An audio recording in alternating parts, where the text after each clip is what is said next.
Welcome back to Sean's Thoughts.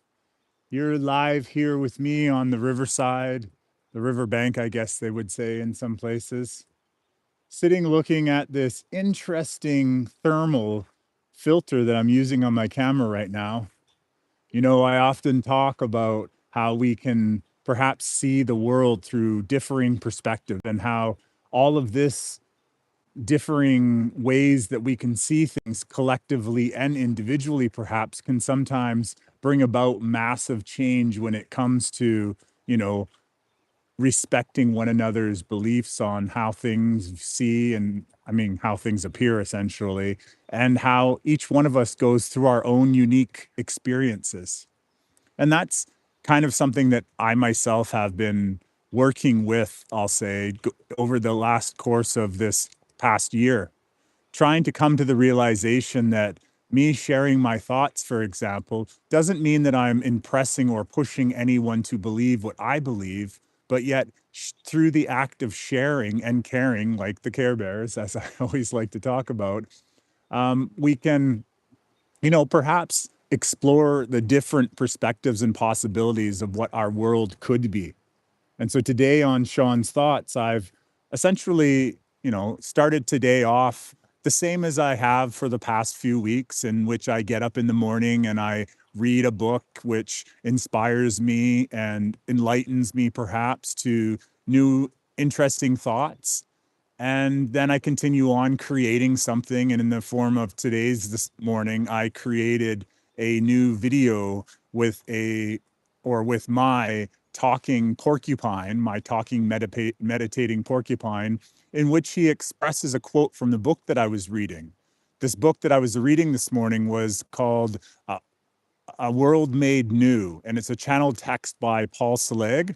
And in it, there was a quote that essentially talked about the idea of love over fear.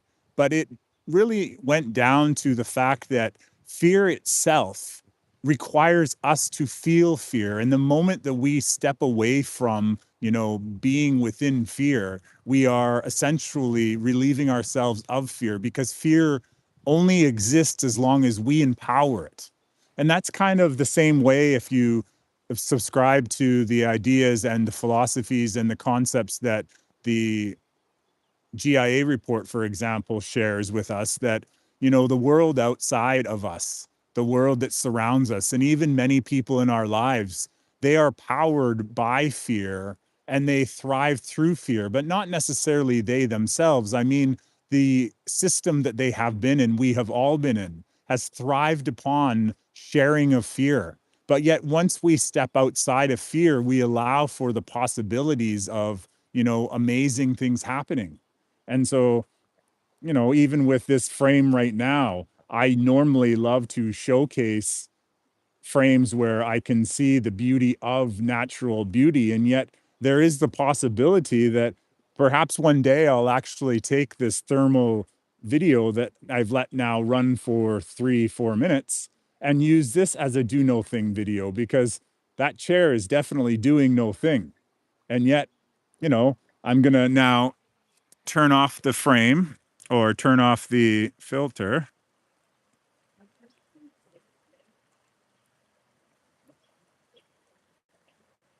and we'll get back to reality. So welcome. Welcome back to Sean's Thoughts. Today we are going to talk about essentially when love reigns over fear.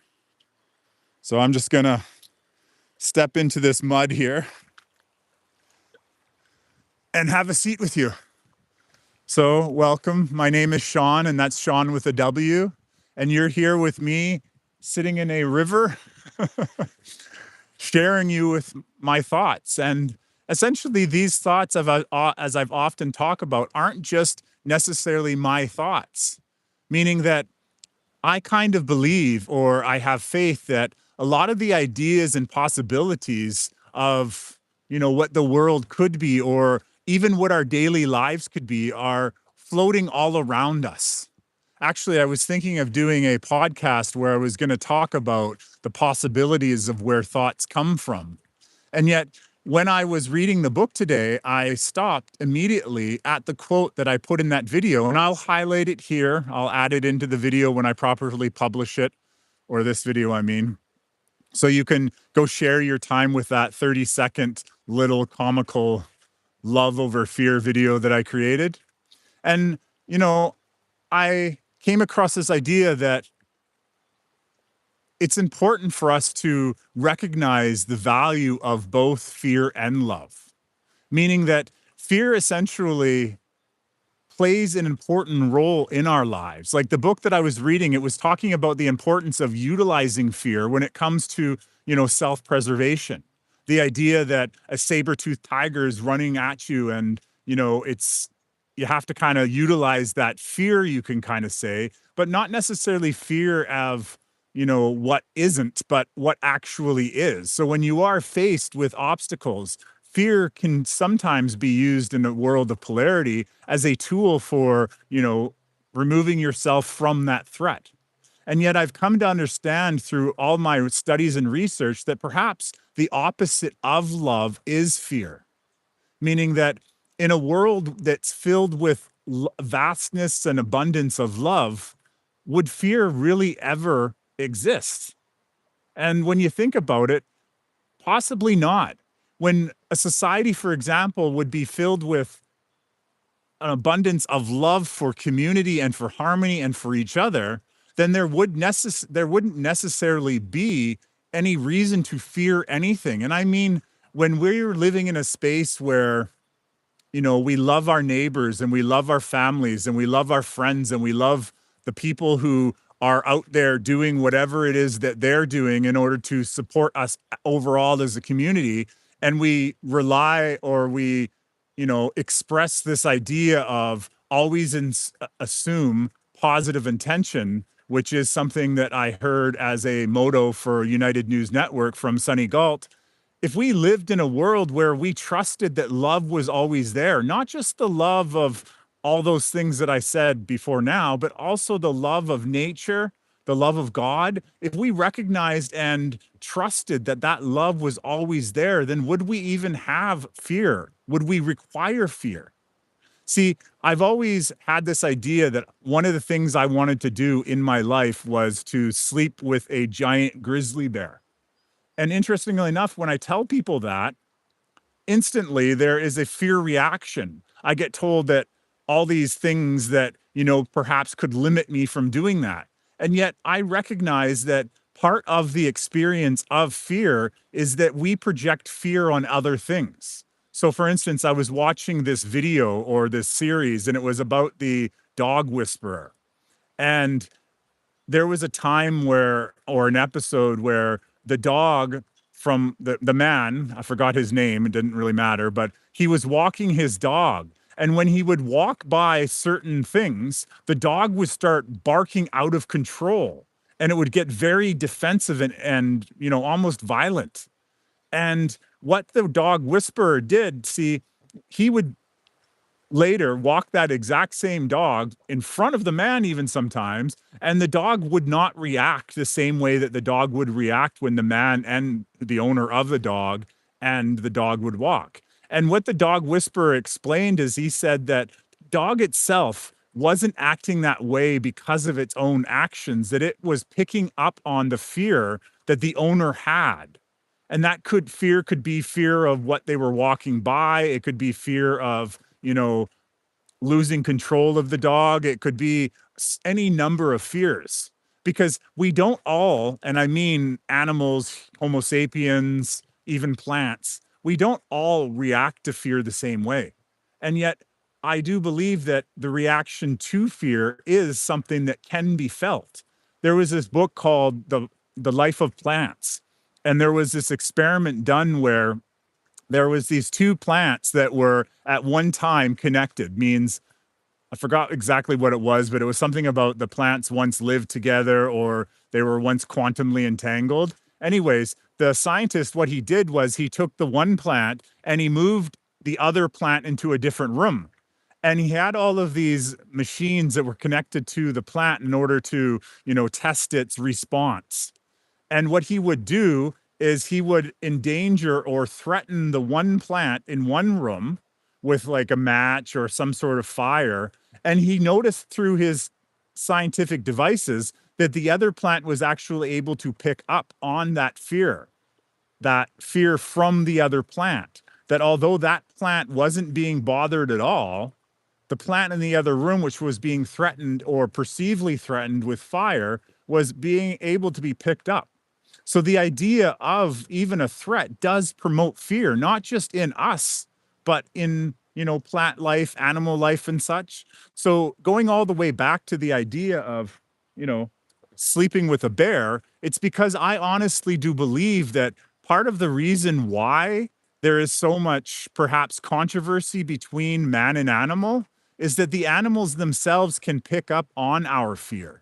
So when we get into a situation with, a grizzly bear in the forest, if we've watched all of these movies about how, bears do this and bears do that, when we approach or we see the bear, or even the footprint, as I did when I was up in the Yukon like 2 decades ago, I was walking through the trails of the Yukon and I came across a rather large footprint and it looked pretty fresh.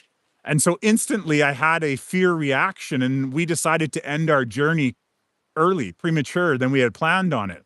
And that emotion did overtake me and overwhelm me. And, maybe it wasn't even mine. Maybe it was the friend that I had come along with or had ventured out into the wilderness with, because I've been in a lot of situations where things like that wouldn't have bothered me. That it would actually, be kind of cool. I'd be looking forward to seeing the bear. Anyways, so fear itself is something that definitely can be used when we are being chased, but at the same time, if we're not being chased, we're at a strong distance away from whatever it is, perhaps that moment could be the moment to, appreciate the beauty and the opportunity to witness a bear in natural life and natural habitat. Now, don't get me wrong, I'm not mean to run out there and, keep running mantras to say, I am not afraid, I am not afraid, because we know that the word not is unheard. But I mean that perhaps fear and love may be the reason why we can't, for example, manifest everything that we would desire to have, is that we still hold on and we still utilize fear to a higher degree than perhaps we are unaware of. Oftentimes I get, messages or ideas to do things, to, even speak to people out on the streets that I wouldn't normally walk up and start having a conversation. And yet I, succumb to what ifs. What if this person thinks I'm strange because, I suddenly just start talking to them, and, what would I say? And then I start running these scenarios through my mind. I've definitely allowed myself to follow the guidance, I'd call it, a little bit more, actually a lot bit more. And so I'm really opening myself up. Even in these podcasts, sometimes hearing myself say things that, I can't, or I'm surprised. See, I want to find the right word. I'm surprised that I'm saying these things out loud. And I'm allowing fear to dissolve at a faster rate than I could ever have imagined. And so when I was reading that book before that I was talking about, A World Made New, I realized from what I was reading, because it was talking about fear and love, is that the amount of love maybe that I require in my life needs to be in considerably more abundance than the amount of fear that I allow to even be within my field. And that's also within the field of those people around me. You know, over these last 3 years, in a sense, I've done a lot of growing and I've, learned a lot of things. And that's with so much gratitude to all people who played any type of role, from those people who projected their own fears upon me, and even those people who, they perhaps wanted to limit me in some sort, form, or fashion, whether it was consciously, subconsciously, however it was. I've attempted to remain and keep myself, in a sense, safe to do the things and, you know, discover that abundance of love that does exist. But it occurred to me when I was reading the book today that maybe that's the reason why when we have these ideas of this law of attraction that is depicted in a book called The Secret, that perhaps the reason why it's more challenging for us to manifest or to essentially be in alignment with the reality that those things that we wish or we would prefer to, have realized within our reality, maybe that the reason why that we are challenged to align with the reality where those things exist is because we allow so much of fears, our own and the world around us, to remain within our field. And that perhaps in a world where love is and does reign supreme and fear is only utilized as a tool, well, then maybe that is what allows us to, manifest. And I don't mean manifest as in, ham sandwich over there, poof, it's there. I mean to step into a timeline where the things that would be of greatest desire and benefit to us are allowed to come into our reality in the levels that would be, reasonable, or I don't want to say practical, but in alignment with our desires and, of course, God, the source of all things. And yeah, it suddenly just poof came into my mind. And I'm like, oh, that's why. Because I am holding on to fear. See, in this world that is the now, like I've heard people talk about how they want to be in the now, and that's like the goal of being. And I've come to the realization that the now isn't just sitting and being in the now. It's not just meditating and, just presence and calmness. That's, I could kind of see as the way of getting there is to be able to step into that moment of calmness, stillness, and present. But yet the now for me, or at least how I visualize it in my mind, is a continually changing potential. So means if we were to take all of those potential realities, or you remember in that movie Spider-Man, it was the most recent movie of Spider-Man and it had Doctor Strange in it.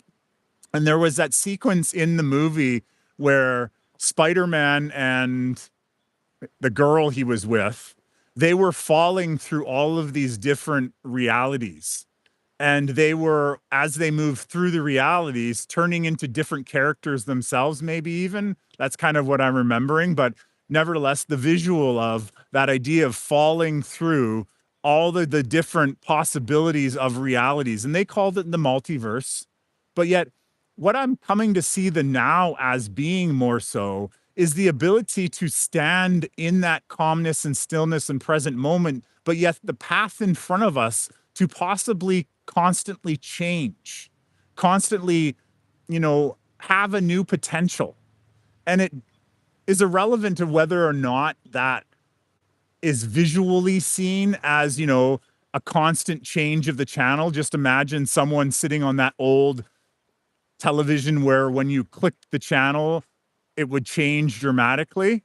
But what if the now was, and this of course is simply a thought that I'm having or have had, what if the now was living in a state where you were literally, or reality literally was, or God literally was, or however it was, but something was sitting there clicking that channel at an infinite rate. And that true free will was the ability to step into the chosen reality, the chosen experience that you wanted to experience. And that perhaps there were, a multitude of possibilities. And it was through our, alignment, our ability to have those choices or those potentials of choices, and that those choices therefore came about with the ability to release the fear that tethered us to the known and the essentially the security and the routine, waking up every morning and doing that same practice and doing that same thing, and then having bad feelings about, oh, I missed my workout today, or oh, I missed, doing that thing with my child, or I missed signing some sort of permission, or I forgot to do that task. What if all of those small fears are fears that are what's tethering us.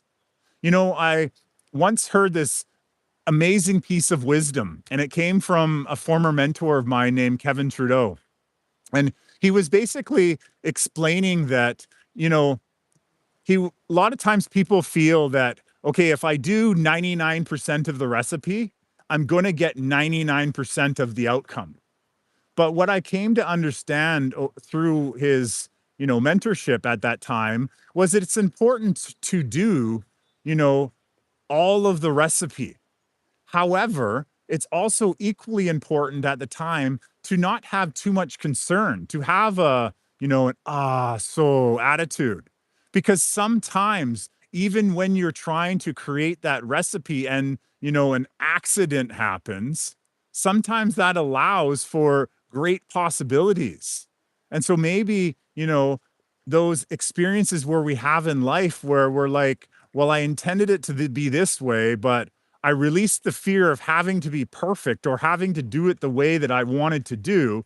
I allowed that love, which, by the way, love is, like I said, for me, I've come to the realization is love is just reality or existence without fear. Fear and love being the opposites. So releasing that fear allows that state of love. And that state of love comes in a lot more than just, intimacy and parental love. It comes within, helping someone even when you don't have. It means to me, loving your neighbor and your partner and the cat that walks around in life and the tree that's in the backyard with equal respect, compassion, and honesty. See, I think love is about appreciation for the small things and the larger things. And it's maybe even the connection that we have with God. And as we, release more of those fears, the impractical ones, the ones that we've been programmed to, control and run our lives, the ones that give us those moments of self doubt. Even when I was creating the video that I was creating today, I first did the first scene and I was really happy with it. And then suddenly I go to create the second scene because there's 4 scenes in that particular short. And I started thinking to myself, or perhaps something was whispering to me, oh, what if the second one doesn't work out very well? And then I thought to myself, I'm like, what does it matter? It'll be what it be, or it'll be what it is. And when I see what it is, I'll go from there. Going back to another amazing quote that I once heard, go as far as you can go. And when you get there, you'll see further. Because that really does, resonate with the idea of getting to that place of now, looking for what's in front of us in those multitude of possibilities and potential, stepping into the one that, we stepped forward into, regardless if it was wrong, right, bad, good, whatever polarity that someone else wanted to put on it. Because truly, what are we here for but to experience the lives that we are living? Like, what if that was the whole reason why we're here is the experience of life? And now through the experience of life, we will have those challenges and obstacles because those are the things that help us grow. Have you ever seen trees, for example, that, they're bare on one side and they've got all of these branches on the other side? See, it's the wind that presses against the tree that helps the tree grow sometimes. It's the forest fire, which burns down part of a forest by natural Mother Nature effects, that therefore stimulates a lot of the seeds to grow.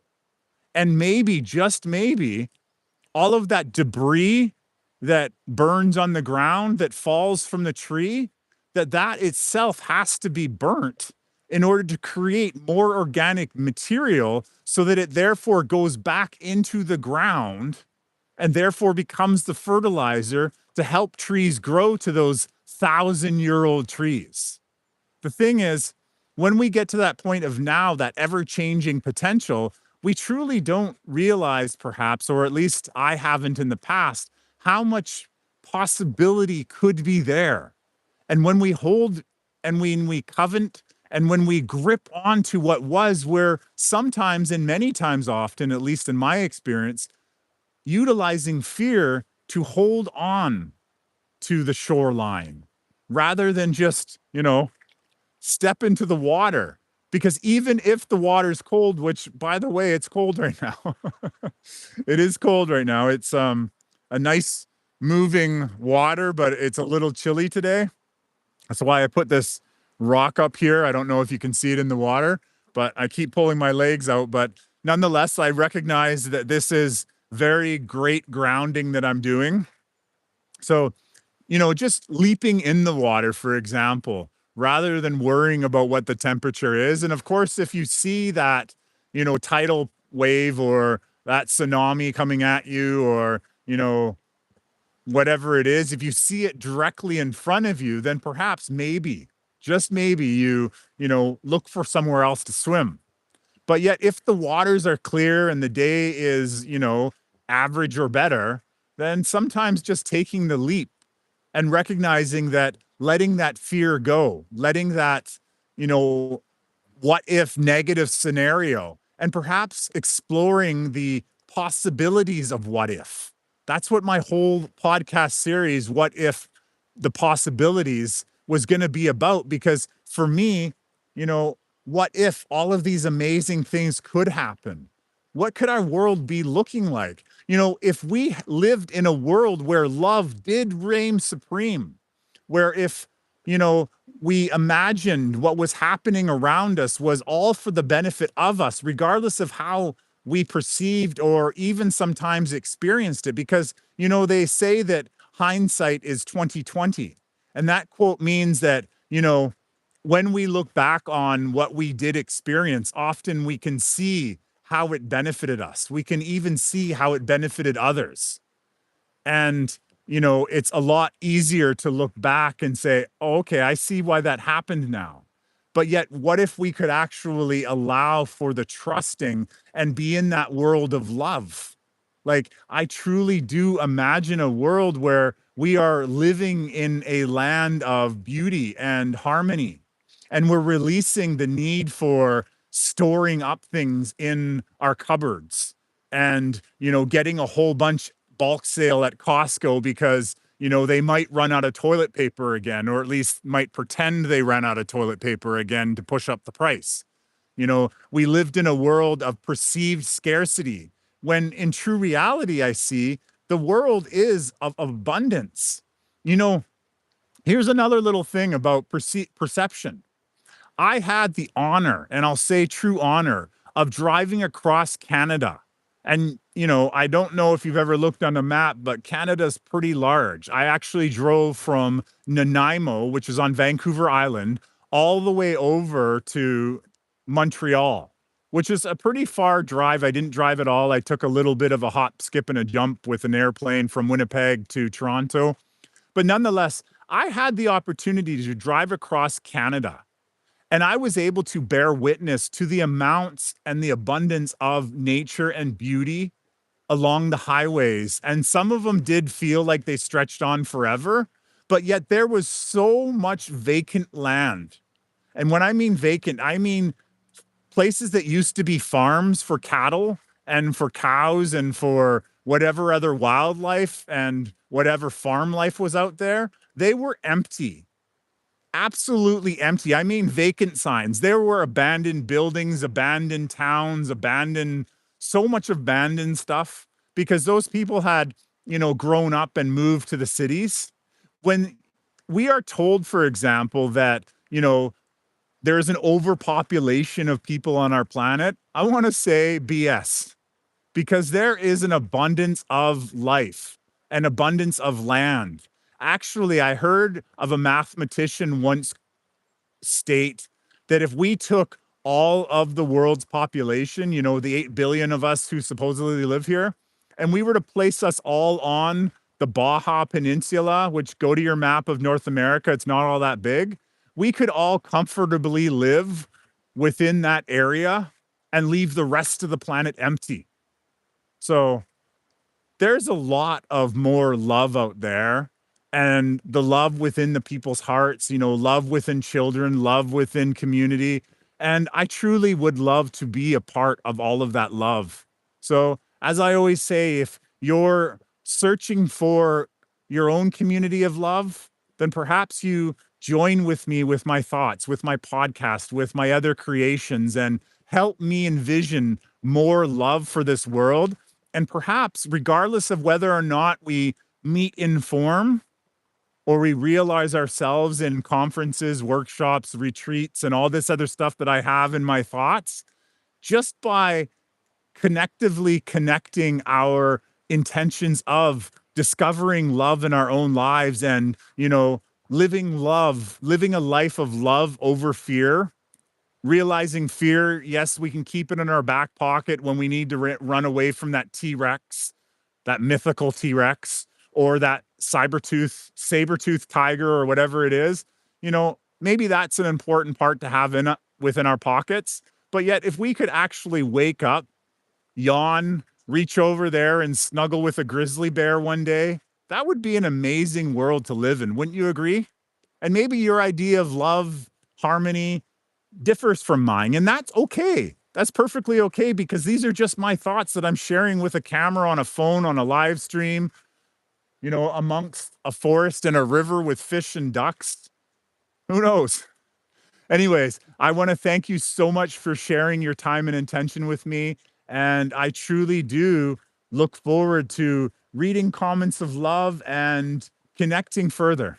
So thank you so much for sharing this time with me. And I look forward to sharing more with you, perhaps very soon. Thank you so much.